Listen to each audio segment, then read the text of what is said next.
बिराजी हो, अधिकतर बेटियां बाहर रहते हो, जीन्स पैंट और टी शर्ट अपनी बेटियों को पहनाती हो, सभी माँ बिराजी हो। जीन्स और टी शर्ट अगर माताओं बहनों की वेशभूषा होती तो सारे घर में माताओं बहनों जीन्स पैंट और टी शर्ट पहनो, अच्छा लगे तो खूब पहनना। वहां पर हमारे आश्रम में बेटियां आती है कोई जीन्स पैंट टी शर्ट पहन के, मैं उनको अपने हाथ से प्रसाद भी नहीं देता हूं। मैं उनको कहता हूं कि अगर तुम्हारी वेशभूषा ये है, घर में जाकर के तेरी दादी माँ को पहनाना, तेरी माता जी को पहनाना, अच्छा लगे तो पूरा परिवार पहनना, पर नहीं है वेशभूषा हमारी। ये वेशभूषा लड़कों की है, पुरुषों की है। अगर पुरुष लोग आपकी वेशभूषा धारण कर ले तो सभी उनको क्या कहेंगे?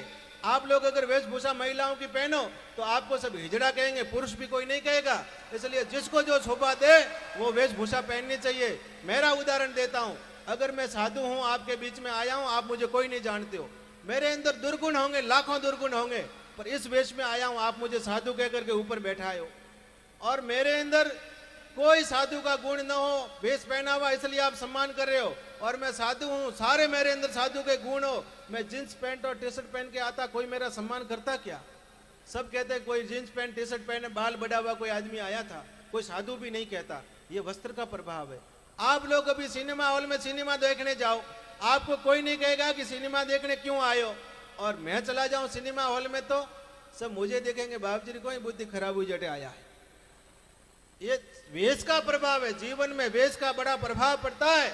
इसलिए बेटियां, हम आपके संरक्षक हैं, हम आपके गार्जियन हैं, हम आपके गुरु हैं, हम आपके पिता तुल्य। इसलिए हम आपको निवेदन करते हैं कि इस समय वेशभूषा अच्छी पहनो।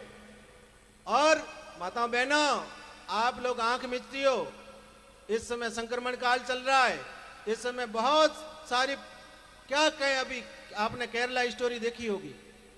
ऐसी घटना क्यों घटती है? क्योंकि माता पिता अपनी बेटी पर ध्यान नहीं देती है।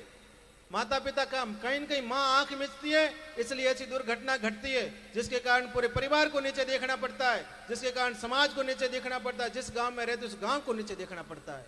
अरे बेटियां, आप जिस माँ की गोद में खेली हो, जिस माँ ने आपको पाल पोछ के बड़ा किया है, एक माँ के जब बच्चा गर्भ में आता है उसको कितनी पीड़ा होती होगी, और जब माँ जन्म देती है उस समय शरीर की 20 हड्डियां एक साथ टूटे, इतनी पीड़ा माँ को होती है।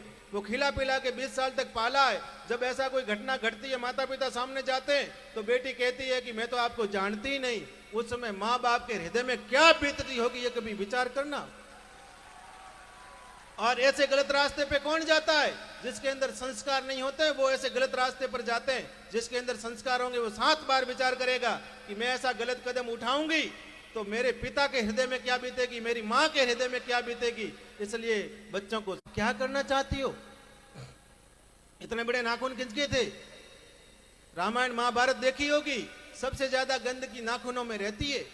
इसलिए नाखून रखती हो, पता नहीं क्या क्या मुंह पे पॉलिश लगाती रहती हो, कितना रुपया उसमें बर्बाद करती हो, कितना गंदा होता है। अगर अच्छा चेहरा बनाना ही है, गौ माता का घी लगा दो, मुल्तानी मिट्टी लगा दो, खूब अच्छा चेहरा हो जाएगा। माँ बहन को तो वैसे